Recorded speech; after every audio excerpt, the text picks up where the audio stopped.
everybody, and welcome back to the internet's best reactions. Now, I should probably talk about where I am. Why am I in some sort of throne? Well, I'm on holiday, and I brought my laptop, I brought everything to be able to do the internet's best reactions for you all. I'm currently in Italy, celebrating one of my friend's weddings, and then going to Greece. But hey, we're here, it's Formula One. It unfortunately clashed, and I thought it'd be quite an easy episode. I thought it'd be just some memes about how boring the race is, and nothing went on, and no overtakes, but I was pleasantly surprised.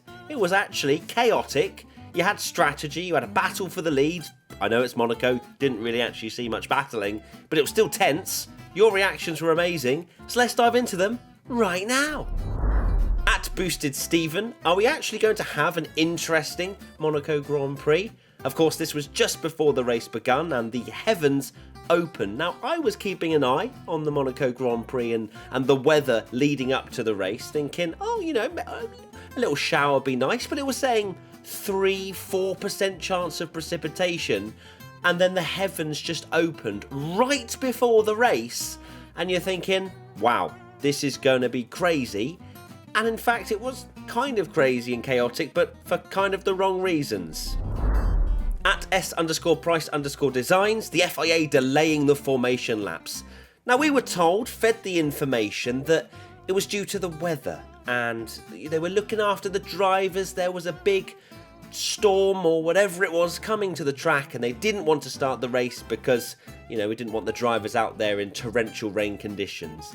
Now, this turns out to not actually be the case. Now, the understanding is that there was a power failure at the track which affected all of the start lights and all of those systems, which delayed the race by over an hour. But why are we not being told that? Why is it such an embarrassing thing to not tell us until now? It's kind of leaking out a little bit. When you're actually watching the race, like, fine, it's a power cut, no problem. These things happen.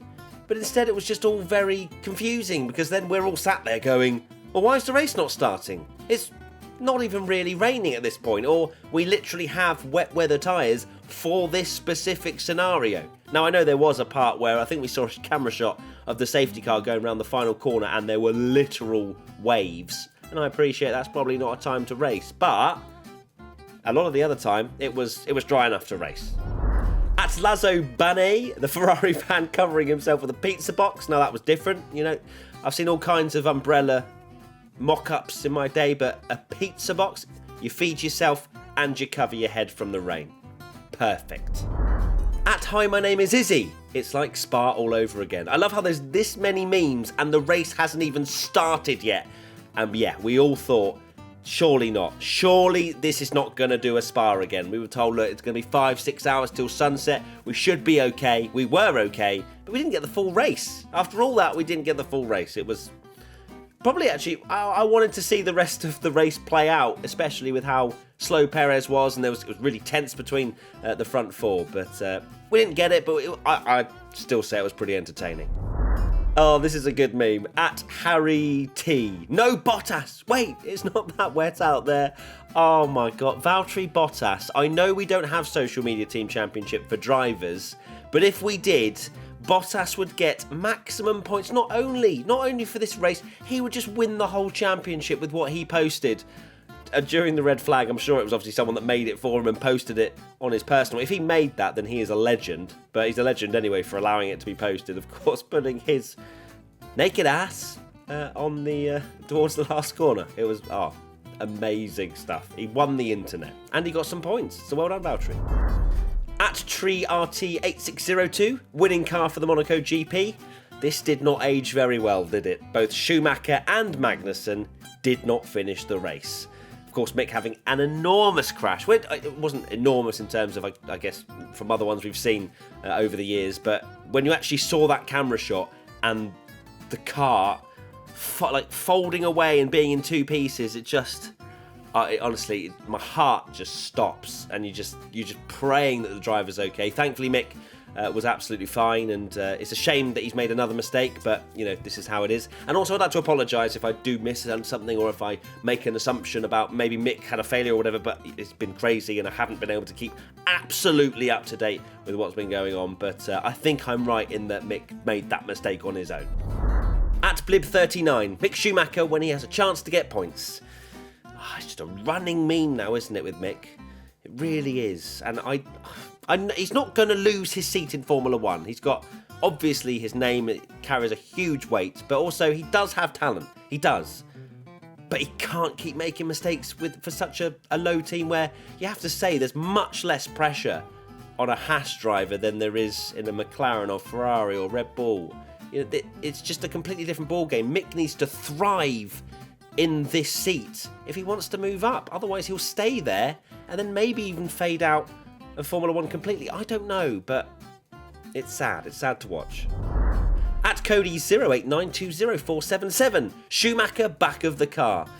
As I said, it was a little bit sketchy, that one, but thankfully we can see the light of it now because Mick is absolutely fine, and that was literally the back of the car. So very, very apt meme. At Spy Williams, race control trying to work out what to do. Yes, it's not. Has it been better since Massey left? I mean, it's been better that they've actually, they've kind of made the rulebook a little bit clearer, but there always seems to be these rules, and there's one big talking point that we need to talk about a little bit later, where you're just constantly asking the question, is it actually clear or is it clear as mud? At Rachel Fanboy, Latifi in the wall. Thankfully he survived, and he did say over the radio that the car did something funny, so I'm not going to judge. But it was a little bit concerning that he had crashed before the race had even begun. But he survived, reversed out the wall, absolutely fine. And he finished the race, so good job. Who has won Tweet of the Week? Right, Tweet of the Week time now, and oh god, I love this meme so much, and it is just perfect. It's absolutely perfect. At Brian Thodge125 wins an amazing Fanatec prize with this. Alonso on a Sunday cruise in Monaco. I love that top. I love that meme so much. Oh, it's honestly perfect. Fernando Alonso, he just doesn't care, does he? He does not care. He's like, no, Lewis, I am going to go 5 seconds a lap slower. I am going to ruin your race. But then not only that, am I then going to speed up, drive away from you, and then just be like, cheers, mate, thanks for the P7. Honestly, Fernando, I want him to stay till he's 50. He's still got it. He does. So these memes may not be in complete chronological order because I was actually data tethering to try and watch the race, and then I couldn't actually capture the tweets at the time. I'm telling you, logistically, doing this on holiday, nightmare. But I'm loving it, and I'm loving doing internet special reactions for you. I would not miss it for the world. So I love you all. I hope you're appreciating it. I don't even know if that was a word. Appreciating it. Please leave a like if you are. Matt on holiday, but still doing the content. I'm just going to go with this one. At Luca Valjack1. The man can't catch a break. Oh, let's just talk about it, shall we? I know it's not chronological, but I just want to get it out of the way. Charles Leclerc absolutely beasting this weekend. Like, just fastest pole. You're thinking, okay, he had that little crash, obviously with the brake failure in that historic Ferrari. You're just wondering, is it playing on his mind? He smashes quali. Of course, Perez and Sainz had that weird incident just before the tunnel. But you're thinking, okay, maybe Carlos, maybe Leclerc is, maybe just a little bit thinking about it. But no, he's smashing it. Driving away, comfortable. Then Ferrari were like, I can allow you to finish the race, but it won't be on the podium. What are they doing? What are they actually doing? I've seen some interesting comments actually about people saying, well, Carlos took his strategy into his own hands and managed to finish P2. Should Leclerc do more of that? You tell me. At F1meme_show, current situation at Ferrari. Oh, God. I'm really glad I'm on holiday. So I don't have to reflect on this too much. Although I was reflecting on it. And it's not easy. It's not easy at all. That should have been an easy victory. It's Monaco, for God's sake. He was on pole, didn't DNF or anything like that, and still didn't finish on the podium. Not even on the podium. I'm not okay. At Thomas RL, you can't overtake in Monaco. Now, this was great. Pierre Gasly. He was giving us... It was literally the Pierre Gasly Grand Prix. He was amazing on those intermediate tyres. Of course, pitted really early, went for something a little bit different after starting towards the back and was coming through quite nicely on those intermediates, and he was making great moves. The one on Danny Rick was amazing, and Unfortunately, didn't warrant any points. He finished P11, but Pierre was giving us all the entertainment around Monaco. You know, changeable conditions, faster tyres, slower car ahead. It can provide us overtakes, just about. At Entertainment_F1, POV, even the weather doesn't want you to win in Monaco. I mean, imagine being Charles Leclerc, right? You've not finished any Monaco race ever, in any category that you've pretty much raced in. You get on pole, you're absolutely flying, you're great, whatever, you know, not flying, but the whole weekend. And then no rain is forecast. All the F1 teams are dumbfounded. They're like, no, it's not going to rain. Don't be stupid.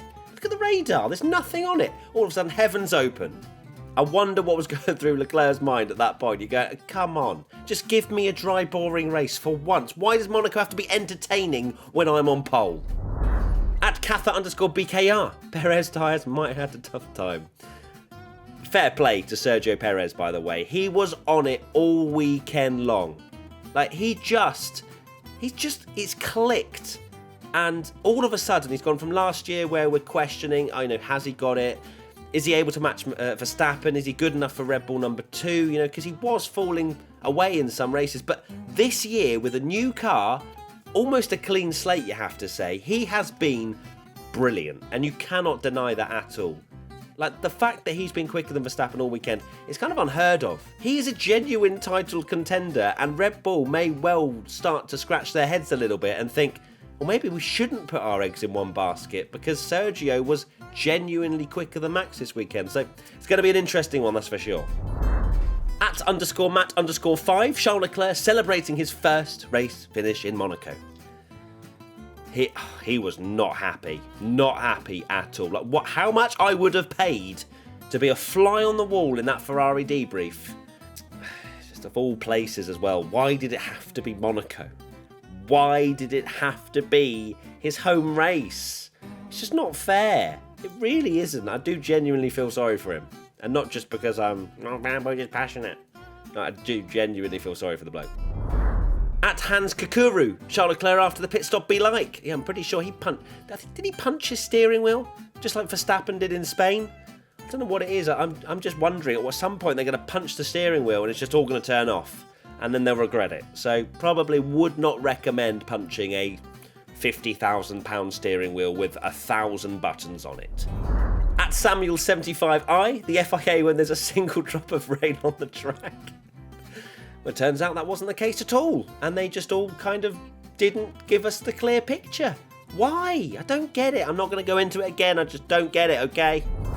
This is an interesting meme, obviously off the back of Mick Schumacher's crash. At Meridian Fluid, don't date the race director, so many concerning red flags.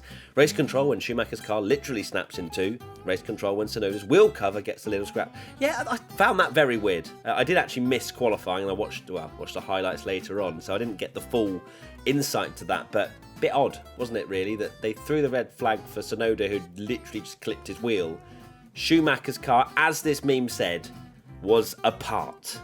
And they put a virtual safety car out for a while, then a safety car, then you think he's absolutely clattered the wall. Why is there not a red flag? It took ages to come out. So I agree with the meme, I do. It's funny, and I agree. At I Like Formula 1, Sergio's celebration. Oh, bless him. I mean, he's celebrating, then he slips off his car. I hope that didn't hurt Sergio, genuinely. I mean, what a time to slip off your car. The Monaco Grand Prix victory. What an accolade to have as well for Sergio. He's just building confidence race by race, and maybe, just maybe, he enters this fight. Will Red Bull let him? Let me know. There's a lot of Charles Leclerc memes, as you can probably imagine. That's why I've just kept using them, because, well, I mean, what else is there really to be sad about? At Bush Black 23, Leclerc walking into the Ferrari debrief tonight. Yeah. What does he say? What does he actually say? I don't know. Just pain. There's a bit of action where Lewis Hamilton was trying to get past Esteban Ocon at Phoenix TVX. Hamilton trying to pass Ocon. Mr. Bean Gif, you know what works with me. But Lewis obviously getting a little bit frustrated. Ocon turned in and was not happy, by the way. Not happy. Into turn 1. Hamilton was a little bit alongside. Of course, there was a bit of contact. Hamilton was completely surprised his car stayed in one piece. Ocon had a proper sassy post-race interview saying how, there's been this new rule passed by all the drivers about whatever, basically being sassy and sarcastic. Doesn't agree with the penalty at all. And I think it was a bit unfair, to be honest, a little bit harsh on Ocon. I don't think he did a huge amount wrong. And just Hamilton getting probably even more frustrated now with George finishing 5th again and having a decent race weekend again. But look, you just have to say George is doing an amazing job and Lewis is just struggling a little bit. It doesn't mean it's going to be like that for the rest of the season. But it is fascinating to see when a Mercedes actually going to get towards the front. I don't know. Now, another big moment, even bigger than the Ocon-Hamilton thing, was Carlos Sainz with the greatest save we've ever seen at GPAC 21. I've seen this gif so many times, but this is probably the most apt use of it ever. Carlos Sainz's save. That could have been absolutely catastrophic. It's time for Social Media Team Championship. Social Media Team Championship time now. Let's see who scored points for the Monaco Grand Prix. In third place, we have a little bit of an ironic tweet, this one, because it caused a lot of anger on Twitter, but it still gets points. A point, because I feel bad for them anyway. It goes to Scuderia Ferrari with what a double pit stop. Carlos and Charles stopped for hard tyres. They are P2 and P4 now. Quite sure May should have probably congratulated or celebrated their pit stops, which caused them to lose the race. But anyway, Ferrari, you're going to get a point. I'm not going to say any more on it. Well done. In second place, we have Red Bull Racing. He ducking did it.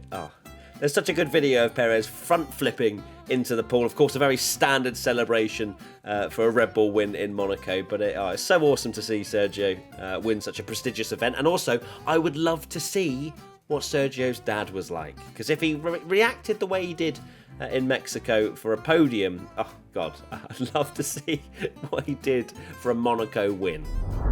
And finally, the winners of the Social Media Team Championship for Monaco are Haas F1. Mick, I don't think I've ever gotten this wet in a Formula 1 car ever.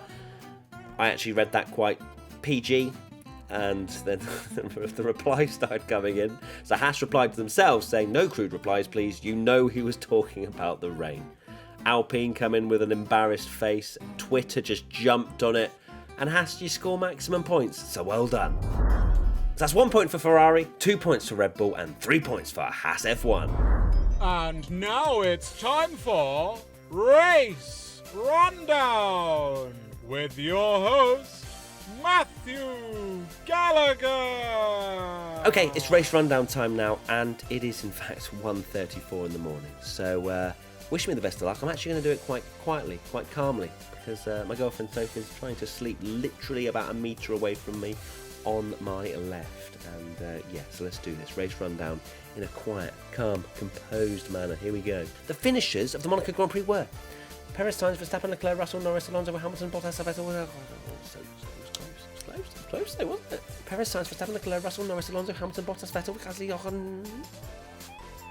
Perez, Sainz, Verstappen, Leclerc, Russell, Norris, Alonso, Hamilton, Bottas, Vettel, Gasly, Ocon, Ricardo, Stroll, David Jones, Tsunoda. That's gonna do. That's one of the worst that'll do race rundowns I've ever done. The non-finishers were Albert Magnussen, done. Right, thank you everybody for watching the internet's best reactions to the Monaco Grand Prix. I'm sorry I was on holiday, and I'm sorry that maybe I missed one or two things. I did make loads of notes to try and make sure that I didn't do that, but it was pretty chaotic, and I was trying to watch it in a very difficult location. But I hope you've enjoyed the internet's best reactions anyway. It's been a pleasure to bring it to you. Hashtag WTF1 if you want to get involved in future episodes and potentially win an amazing Fanatec prize if you win Tweet of the Week. The podcast will, of course, be coming out. I don't know, actually. I don't know when this is going to be up, but it's going to be up without me, unfortunately, because I'll be travelling. But, of course, you'll have Tommy and Katie to keep you company. See you very soon. Take care. Bye-bye!